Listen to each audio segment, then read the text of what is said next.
everyone, and welcome back to the Marketer of the Day podcast. We are here with return guest Charlene Burke, and she is at searchbyburke.com. She is at growplr.com. We are going to be getting deep today. We're going to be talking about how to be the person you know that you need to be and should be, how to have the confidence and the drive and the productivity to do what it is that you need to do, including things like talking to strangers, including things like empathizing and getting in the minds of clients and prospects. So Charlene, glad to catch up and glad to be talking to you again. Oh my gosh, Robert, it is so awesome to see you again. It is. I am so glad to be here. Thank you. You're very welcome. And so as far as you and your journey and your growth and where you might have been stuck the last 12 to 24 months, what have you been up to? What has you excited these days? I thought you were going to say 12 to 24 years. Oh my gosh.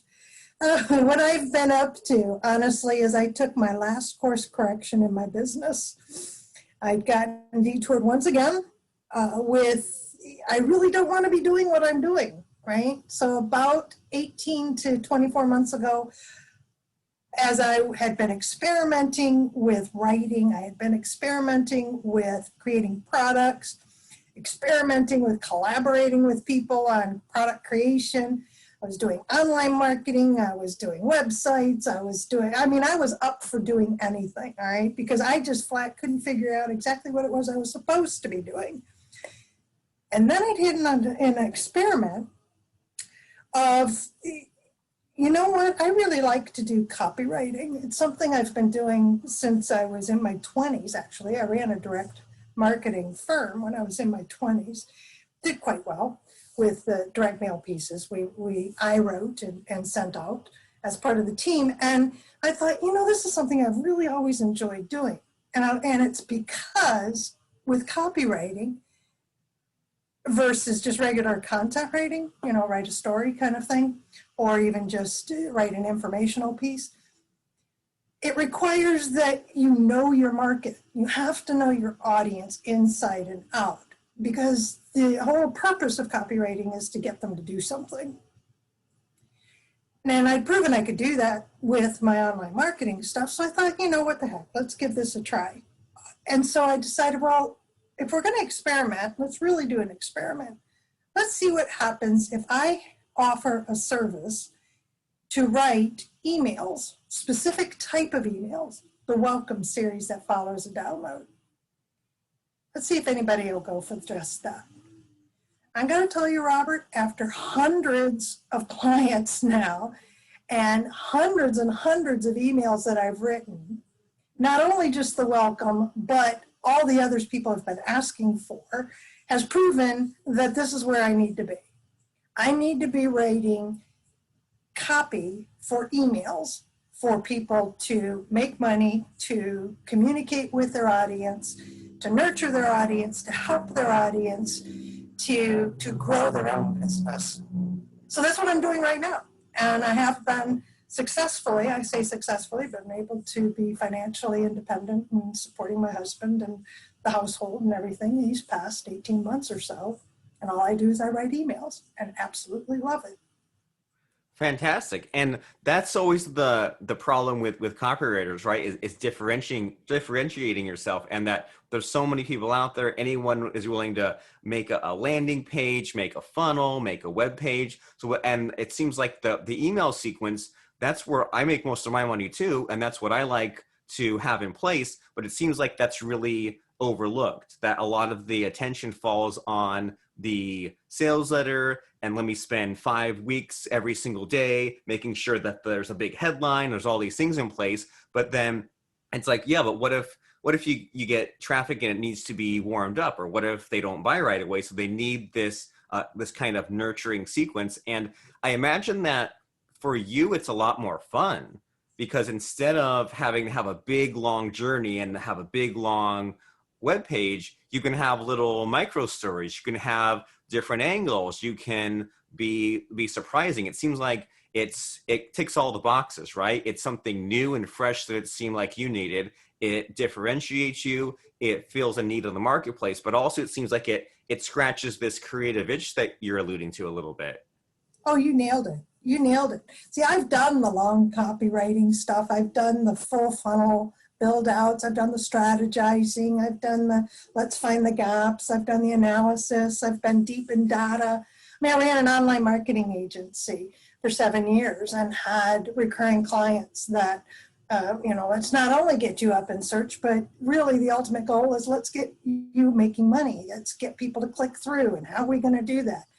And I've got a background in consumer psychology that comes into play as well, because just because you think you tell them to buy doesn't mean they're going to, right? So I fully understand that you have to have the right message in front of the right market at the right time. And with email, you can do that. You see, with email, you can have you have a list, but they haven't been engaging with you at all. Let me have a look at your analytics. Are they even opening? Why aren't they opening? Where did you get this list? What did they expect when you first came on board?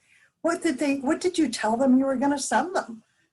Right? So that's my starting point. And I get an understanding of who my customer is, which is the business owner or the coach, the consultant, the e-commerce owner, I've worked with enterprise clients down to the affiliate marketer who just wants to differentiate themselves from the hundreds of others promoting a product.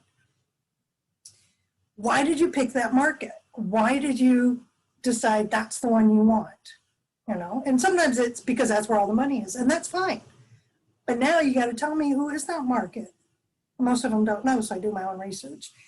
And I talk to the business owner and I tell them that, you know what, we can get these people re-engaged. We can introduce them to you, tell your story a little bit. And I can do that for you, but I'm going to need you to talk to me. So tell me a little bit about who you are. And I'll ask silly questions, always get some laughing when I ask, what's your favorite dinner? What's your favorite movie? What's your favorite music? Do you have a hobby? What's your hobby?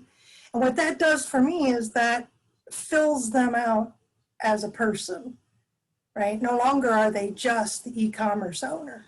No longer are they a niche website owner in the prepper niche, right? No, they are John or Sally or Christine, who is a full person, who has so much more to offer. And the reason they're doing this is because they're bringing all of that. They don't see it, but that's what they bring to their business.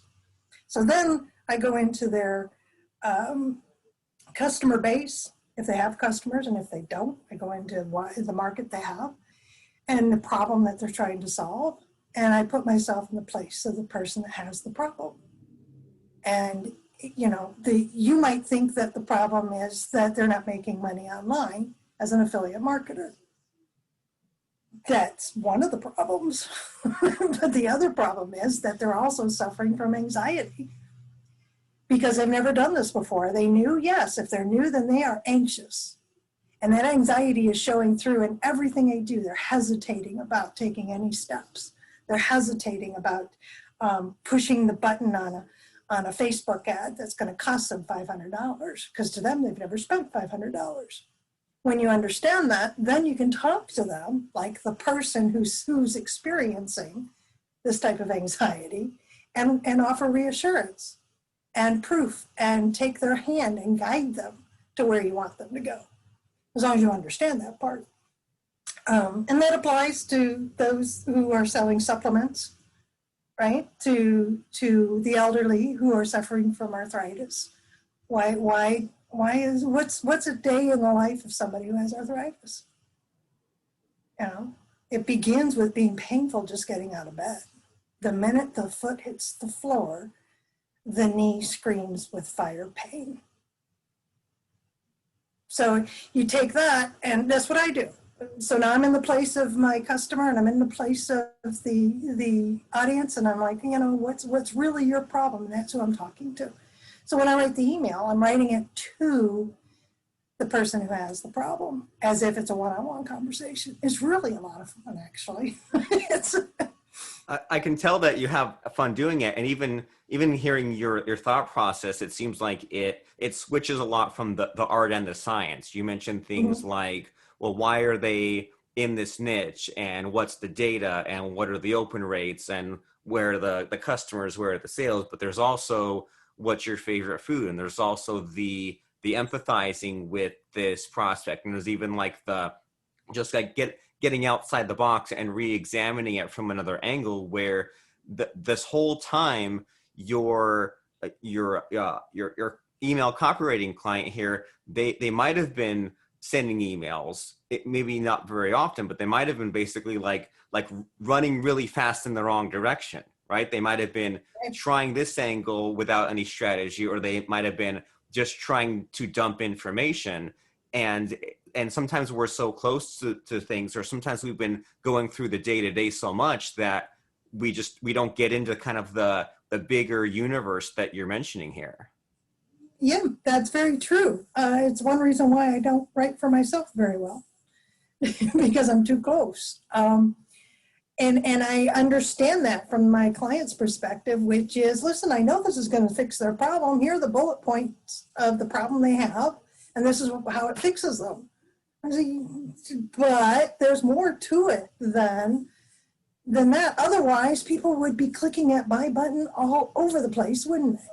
Right? So, I mean, otherwise I'd put out bullet points of, hey, you've got these issues. This is what this product solves. Here's the buy button. Let's go. That's not what makes people buy. What makes people buy is when you get in front of them and show them that you fully understand where they are right now. Not where you want them to be, not where they used to be, not where they think they ought to be, but where they are right now. Whatever that problem is right now. When they get that, right? When somebody reads that, holy cow, yes, I know, I just got out of bed this morning and holy, wow, my knee and hip just went crazy. And I had to shuffle like a little old lady to get to the other side of the bed, right? Or to get to the foot of the bed, or to get from there to the door so I could get a glass of water. It takes me 10 minutes when it used to take me 6, or, something like that. So now you're in the head of that person that says, that's the reality. So if they're feeling like that in the morning, it's not that much better by the time they're reading that email. So has it ever been difficult to kind of crack this code? Like it seems like with something like diabetes, you start with the pain and you figure out stories and you kind of maybe look at what other people are doing. But I imagine that maybe sometimes it's hard to crack that nut, right? Sometimes it's like, well, am I taking too long to get to the point, or am I saying what I need to say in this limited amount of space? I mean, has it ever been difficult? Have you ever been really stumped trying to make the magic happen? Yeah, where I get stymied is when there isn't a lot of activity online about that problem. So and one of them, I had to rely solely on my customers' research. It's an issue, Barrett's esophagus, I think is that's one that's coming to mind now. It's a very specific issue that's related to acid reflux and GERD, but it's not either one of those. And when I started looking online to see if, what I try to find is the conversation people are having about their problem. And so I was, I will look in a variety of places, as most writers do, right? I go to Amazon reviews, I go to forums, I go to off social media forums, I go to, if I have time, I'll even sign up for email discussion forums and lists. How are they phrasing what the problem is, right? And I couldn't find much on that one in particular. So I had to rely on my customers' research, and it was difficult because they didn't have the experience, and I had a very tight timeline to work with. Then I could do it, but it was quite a challenge. Customer came back, by the way, because they were successful. The emails they sent, they were happy with, so they wanted some more. But when there's a challenge, when there's an obstacle, when there's a what looks like a brick wall, right? then what I have to do and what I do is I look for what tool is going to get me either break through the wall, get around it, climb over it, or dig under it, or if necessary, blow the sucker up and walk walk as if it never had happened, right? What tool is going to get me to the other side the fastest way? And sometimes the way I go may not look like the fastest way. You may have had a different tool that you had used, but we hadn't met yet, so I wasn't able to reach out to you, and so you could tell me about it. I have what I have to work with, and that's what I do. So, it's part of it is problem solving, part of it's troubleshooting, part of it is understanding that the challenge, that's all it is. It's just a challenge, and that I'm up for it, and reach out to people I know, see if they've had the issue. Where else can I find this? I'm a researcher at heart. That's where my business started. So I know a lot of nooks and crannies, those hidden websites people don't know about to do research in. I have a large network of people that I can reach out to. So, yeah. And that's good advice in general, just with problem solving, as far as sometimes you just need a different tool, different approach. And there's been so many times when I was stuck with whether it's like writing, programming, website, video, podcast, whatever. There's been so many times when I just trying something different would at least make some progress, right? Just like sitting and thinking and like blocking off time, or like you said, like running it by someone, or just like free writing. Like so many times it's what I'm hearing from you is that it's not always that we're stuck. It's just that we need to like try to think outside the box or use a different tool or something like that. And so this kind of relates to just before we started recording and talking here, we were talking somewhat about confidence and things like public speaking and maybe like acting your way into the person that you want to be or to get to a goal. So can you unpack that a little bit? Can you tell us about your own struggles with confidence or making a point and getting through all that?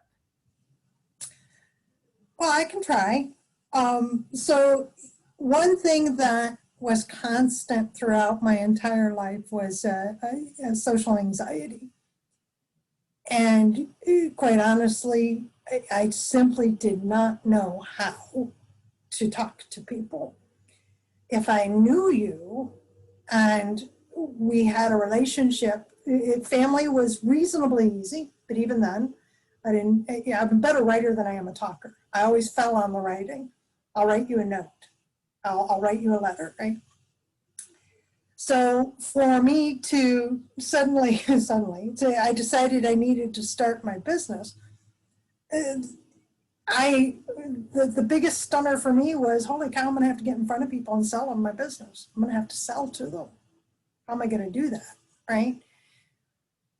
Well, it was more important to me that I figure out how to do that than it was for me to just walk away from the idea of the business and go back to working for somebody else. Working for other people had resulted in me, this level of anxiety that I had felt for most of my life had been compounded by outside circumstances, the normal life things that happen to people, the not so normal things that happen to married couples.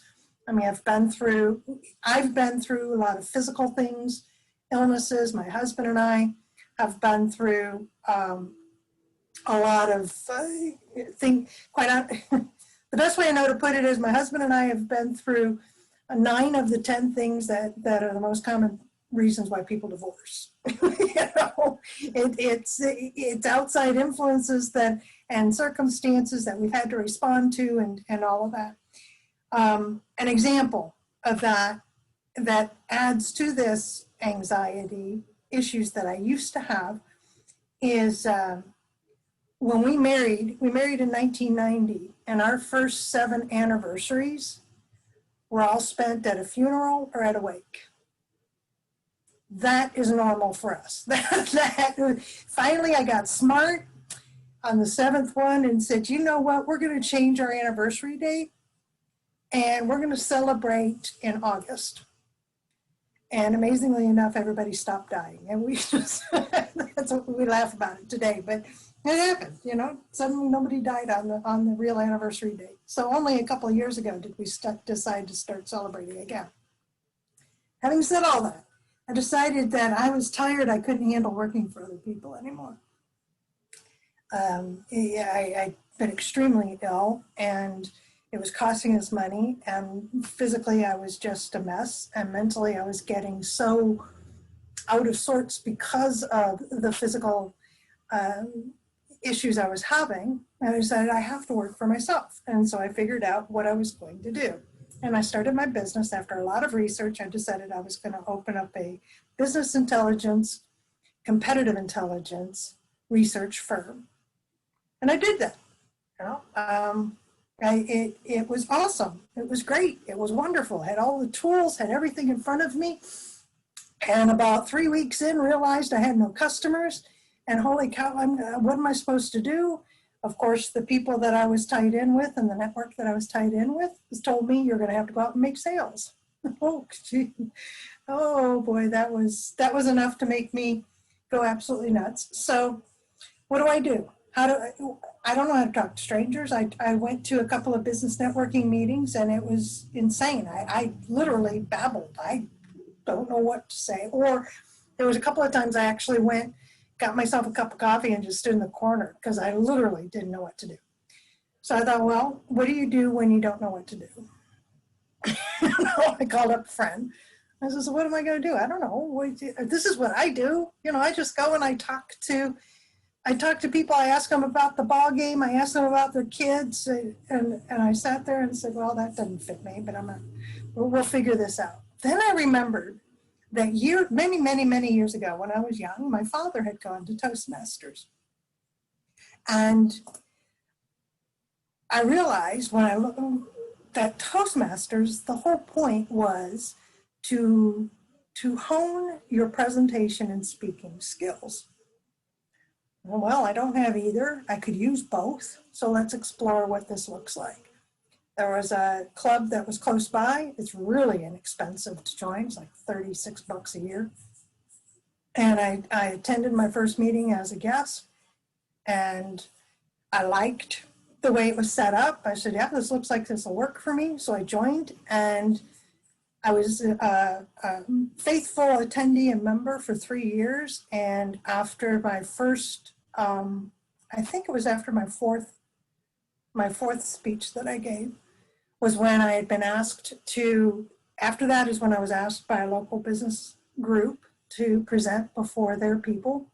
And then I started presenting and speaking in front of business networking groups. By the end of my first year at Toastmasters, I was a guest speaker at a university. And then that continued, started doing those. Then I was asked to run workshops and present materials. So all of that side was awesome. The key was that soon after joining Toastmasters, and I within 30 days, I attended a National Speaker Association chapter meeting, and I landed my first research client there. Because I was in the right place, in front of the right person, I had the right message, and now I could speak the message to the person. And he became a long-term client. But that was the start. I had the problem. I figured out that there has to be a solution. If there's a problem, there's a solution. If I knew that if Toastmasters didn't work, there'd be something else, but it happened to work. And from there, I learned how to present my ideas, how to verbalize, how to articulate, how to do the small talk, how to do the conversational things, and more importantly, how to be clear about what I offer, what I have to offer when somebody presents their problem. And the thing I'm getting from your story here is that there's what you personally think about your message and your business and what you need to be doing, and there's what reality is, right? There's what everyone else sees, and there's like the person who you are and the person that you grow into. And it's easy to use your imagination and say, oh, I know what I'll talk about. I'll dazzle them with all these cool jokes and I'll say all these things. And then you get up there and you talk, and guess what? You have to actually do it. You can't just imagine it. And then a lot of what was in there was the going forward and plowing through the slightly uncomfortable things to get to things that are way better. And I mean, we all hesitate with those sorts of things. It's always so easy to back out of going to Toastmasters or back out of that meeting because it's easy in the moment, but then it's like, well, what will that lead to? And just as you were explaining that, what went through my imagination was just thinking about like the scales of justice, right? There's like the blindfolded lady with the two scales, and it's like, well, there's where you are now and what that will lead to, like having no money or working 9 to 5 and all those things that we don't want. And then on the other side of it is the what you end up having, right? If you go and pursue those clients and you are fine being uncomfortable, and then even just chipping away through the layers of, I'm not sure if it's like self-deception, but just the things that have needed to be fixed for a while.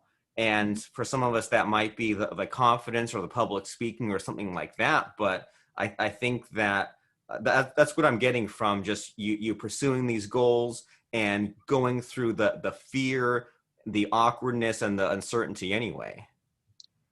I like how you put it. It was chipping away, because from 2008 until right now in 2021, it has been a matter of simply doing small steps to achieving the big goal.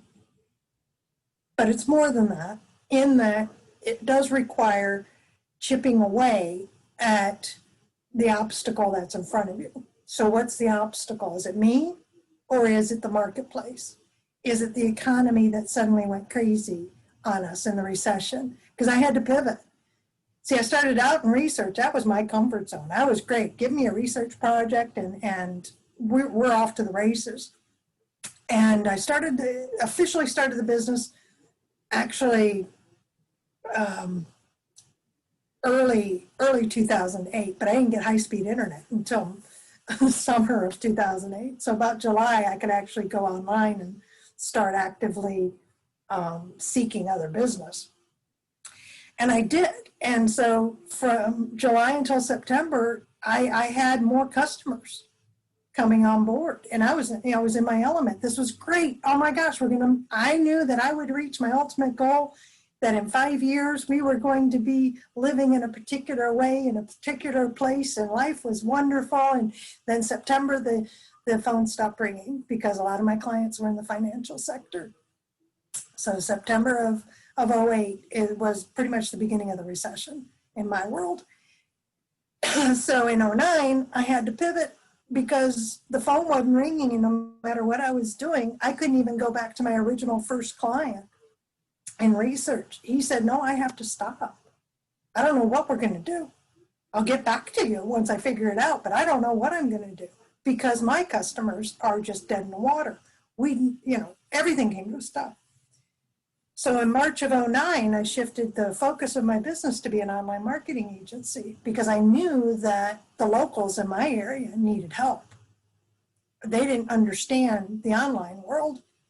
I knew how to do pretty much everything with regard to marketing. I'd done marketing for enterprise level corporations as a job. I'd done the direct marketing when I was in my 20s, ran that firm. With online, I'd been online since 95 and using the library and other places, right, to be able to market. I just wasn't geared toward making money at that time. But I could build with HTML websites, just one right after the other. I could code. I understood the mechanics, right? And when I watched Google come out, and I knew I could see what to do with keywords. It was easy. But I knew all of that, and so I knew that I didn't want to do it all, but I knew that these people in my area needed this. So now I had the market, and I knew what the problem was, because I also understand how not understanding the language of online marketing can be so confusing. And I also had a whole network of people who could become fulfillment partners for everything. Whatever that my clients needed, I could fulfill with these. And I had like 100 people who were either agency owners themselves or solo practitioners. So I started selling online marketing services. And what I did was the writing. I did the content and the copy. And I brought on, freelancers, if you will, or outsourced the entire team. Everything was remote with my agency in '09. And I landed a client, and then I landed another one, and then we were going to be okay. So by the end of '09, yes, we're going to be okay. Give me 4 more years, and I'm going to live the life that I've been working towards, and we're going to live in this place, and this is how it's going to look. And what ended up happening was about the 3rd year of running an online marketing agency, I absolutely hated doing it. I was starting to feel the level of anxiety and nervousness and dread that I had felt in my last job of working for somebody else, because that's what it felt like. The way I had set things up was, and when I look back, it was me. It was the way I had set it up. I was working for somebody else. It felt that way. I didn't like it. I was no longer in control of my working environment. I wasn't in control of my hours. Didn't like it one bit. So that's when I decided it was time to do something else. So I started exploring options. And that was about 14. In 2014, I started experimenting with other things. Still had the online agency. Like I said, I had that for until 2016 was the last recurring client. And then actually in 2019, finally let go of one who I'm the one they always came back to when nothing else worked with somebody else, right? So they'd come back to me and say, so I went with another agency and this is what they did, but they mucked it up. Need you to come in and fix it for me or tell me who to go to or what have you. And I finally told them that, well, I can still do that for you. I wouldn't trust me with that because I'm not in that world anymore. Yeah. So I finally let go of that in 2019 completely. But until then, I experimented. And some of them were big old flops.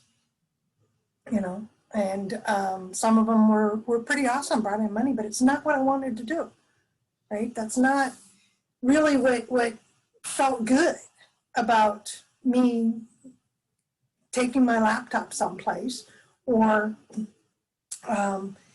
giving me enough. There wasn't enough of a market in some instances, or it was so overdone that I just really didn't need to be in there.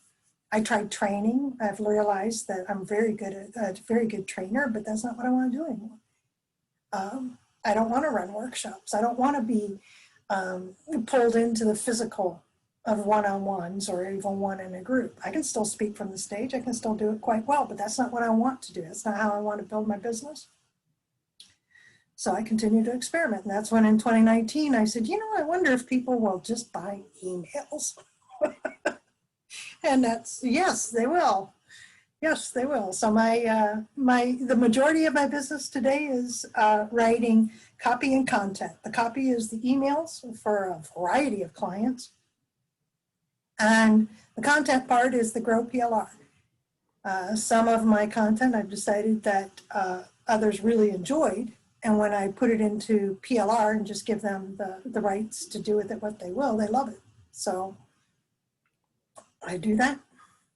So it seems like with your journey here, there's a matter of like you're using the word experiment a lot mm-hmm. and just try to see what happens. There's the element of powering through and giving things a chance. There is something in there of like, that you have a skill that is in demand that others don't have or others are very frustrated. And there's a lot of mentioning of like the people and the clients. And I think that's what stuck out to me quite a bit, is that it's really easy to fall in love with an idea. I mean, imagine if Mark Zuckerberg just said, I'm going to code Facebook and we're not going to have anyone use it yet, but I'm going to add all these menus and all these features. And it seems like a really overlooked component is just seeing how people use it, or what people are asking about, or how much they love your emails, or how you mentioned they're like, they might have tried someone else and then come back to you. And then it seems like the kind of the final point on this criteria we're kind of developing is then there's you knowing when to say no. And in these last few minutes of our conversation here, I want to kind of focus on that, because that's a hard thing to do, right? It's hard to say no. And sometimes there's that uncertainty of, well, am I pursuing this, and have I not pursued it enough for it to work, or have I been pursuing it too long and I hate what I'm doing, but is it just I haven't given it enough chance? And so how do you reconcile all that? How do you reconcile what people want, what makes money, what you enjoy, or is it just figure it out over time as you go along? Well, so the first thing is I want to touch base very quickly on this experiment thing. I was frightened. I was too scared to experiment in those first years of business. And what got me over the hump was a woman by the name of Nancy Keck. She had been a chemist. She had been a business consultant brought in by GE to turn around one of their divisions. And she took me under her wing at a business networking meeting. And she sat me down and proceeded to explain to me that, number one, life is an experiment. You just don't know until you do it, right? Right. I said, yeah, but it's a lot easier for me to actually walk through the entire conversation or experience in my head to decide if I want to do it. And she said, well, we're not talking about easy. We're talking about life, and we're talking about living. So we all know that each day you get out of bed is an experiment. If you can look at it that way, just your own personal life, that every day, because you don't know what's going to happen. You have no idea what's going to happen when you walk out your front door. You know what your plan is, but there's other people involved and they're going to muck it up. So what are you going to do? You're going to adjust. You're going to be flexible. When I saw it that way, it was like this huge halogen light bulb moment that, oh, so I can do that with my business. What's the worst thing that can happen? I can completely fail in front of a group of people I respect, and I'll be horrified and embarrassed. So I said that to her, and she said, you need to be talking to people who have failed, and that's what I did. I actually had one-to-one conversations with people at networking meetings. She introduced me to some, and then some people I'd met online, and they shared with me a few of them were willing to share their most horrifying, embarrassing fails. And it was my worst fear that it would happen in front of all these people and I'd never recover from it. And when I realized that I am no different than anybody else that's out there, that they survived and I can survive, and that means that I can take that idea of everything's an experiment and just apply it to my business, we're going to be good. That's when things started changing for me. As for the rest, with each experiment, the ultimate goal was always still there, and it still is today. The ultimate goal is for me to be in control of my environment, the one I work within. It is to be working with people or on projects that I said yes to, I want to work with.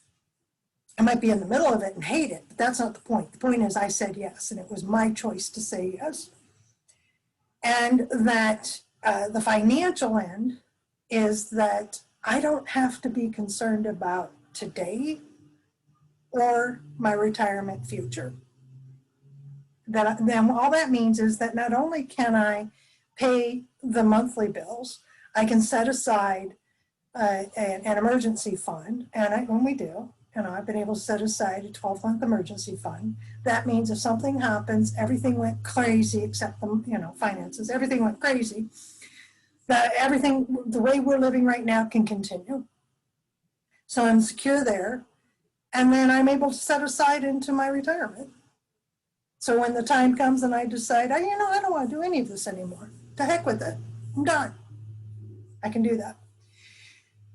And that's what I'm working towards. So whatever new thing I start, I have to be flexible because it's an experiment. We're going to see what happens. It has to be on the stepping stone to my reaching that ultimate goal. It has to utilize the skills that I have.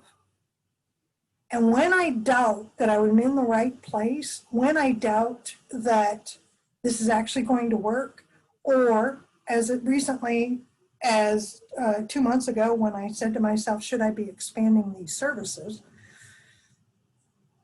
I reach out to people in my network who know more than I do. I say, so this is where I sit right now. Another element through all of this is that I have run and been a part of mastermind groups. So that has been a big help to understanding that number one, as a business owner, I'm really not alone. I don't have to be, it's not a requirement. And by having the experience and view and perspectives of other people who have been challenged by something similar, I'm able to walk away with an answer for my own business and for my own self. So yeah, when in doubt, if I'm not sure this is exactly what I want to do, it's time for me to either talk to a business colleague or a group that I'm a part of, and ask them, this is what's going on, and trust that I'm in the right direction anyway. I'm going towards my ultimate goal. And if I have to make a correction, okay, we can do that. But at least I'm going to know now. Right. Well, so from this, it seems like we all have more options than we think, right? Yes. It seems like it's easy to get stuck in A or B thinking and say either this business is working or it isn't. Maybe it needs more time to work. Maybe there needs to be a different angle. Maybe you need to, I don't know, get different traffic sources or network in a different way. Or maybe think about it a different way, or go to your support system, and even things like the idea of, well, should I talk while there's a car zooming in the background, or things like, well, should I be be in this career that I hate, or go off and do my own business? Well, it doesn't have to be either or. It's like you can set aside your emergency fund and have more of a strategy. And so that's what I'm getting from your thought process overall here, that we can see things from different angles, different ways. We don't have to be just stuck at this one point in time. And sometimes our thinking is bad. Like if we have that negative self-talk, or we just have the uncomfortableness or the fear. And it seems like from a lot of your answers here and a lot of your insight is that other people help us to get to where we need to go, and maybe in ways that they might not realize. Like even hearing about their failures, there's that saying of,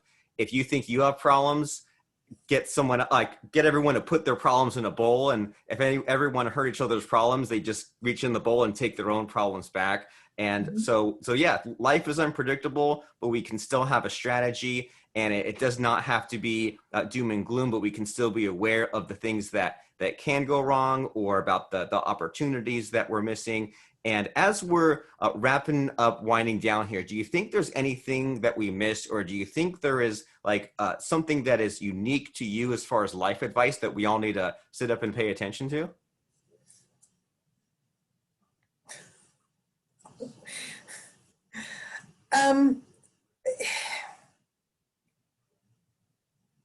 Well, okay, so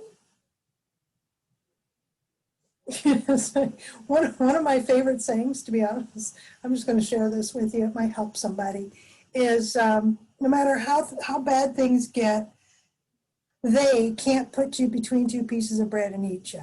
Okay? So, okay. I mean, it's a matter of think through the absolute worst that can possibly happen, and understand that even if you've not been through worse, whatever you've been through to this point has gotten you here. Reach out to somebody else. Don't let. There is one thing I can pass on that I wrote recently that may be of help. Don't let the need for a detour throw you. Right? That you've got an obstacle that hits you, or you hit it. Don't let that stop you or throw you. Look at it as a detour. They can feel like a distraction. It can feel like you're moving off your path. You're going in a different direction. But you have to revisit that ultimate goal. What ultimately is it that you even started this venture for? right? So you're either going to identify the current detour as that it will get you closer to your goal, or you're going to see that it won't, but you have to address it anyway. So that just means you're going to work out much harder to get through it so that you can get back on track. Either way, when the obstacle or the detour is in front of you, you have to address it. You can't avoid it. And some people call it being uncomfortable. I call it being in a high state of anxiety and fear. And it will paralyze you if you don't do something. So reach out to somebody else.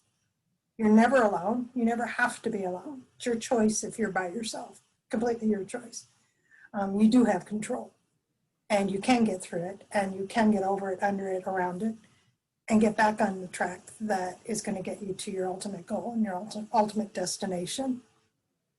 And you mentioned choice in there, and you mentioned it before, as far as if you go on that detour, if you get off track, at least the things that you do, make sure that it's something that you decided to do, because there's always some other option. You're not thrown into something new. You chose to go around that detour, and that, I mean, I think that can be very helpful as far as deciding if we're on the right track, or am I doing what I should be doing with my life? I mean, that's very helpful. And so we mentioned search. Oh, go ahead. Yeah, what's the filter you're going to be putting all this through? That's really what it comes down to, right? So if I'm suddenly up against an obstacle or a detour or a choice of being able to go in a different direction, is it really a different direction? Am I going to say yes to what looks like this awesome new thing? It looks like a great business opportunity, a wonderful collaboration, something that I thought I always wanted to do. Well, what's the filter I'm going to put that through to make that decision? My filter is, I'm on the path to this direction for my business. Is it to where I want it to be yet to be able to detour? So having the luxury of being able to say, no, that is not going to fit in with my getting to the end result I want for my business right now. Might happen later. I'll revisit that when I get to a point when I can say, I've reached what I need to in my business. Oftentimes, this is what will happen. You know how the shiny object syndrome? Oh, yeah. What that is you're always starting over because it's something new. But the frustration of starting over and something new every single time means you're just on a whirlwind treadmill, right? You're a hamster in a wheel that you're not going anywhere. It feels like you are, but you're really not, because you're always starting over. Instead, put it through the filter of, is this actually going to help me to finish what I started here? And if it isn't, then I can say no. If it is, then I can see how I can fit it in there. That's what I wanted to say.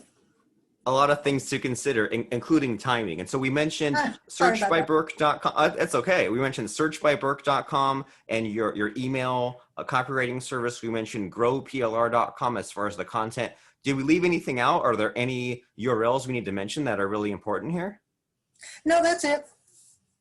Okay. Then we will see everyone at searchbyburke.com and growplr.com. And thanks for tuning in and listening.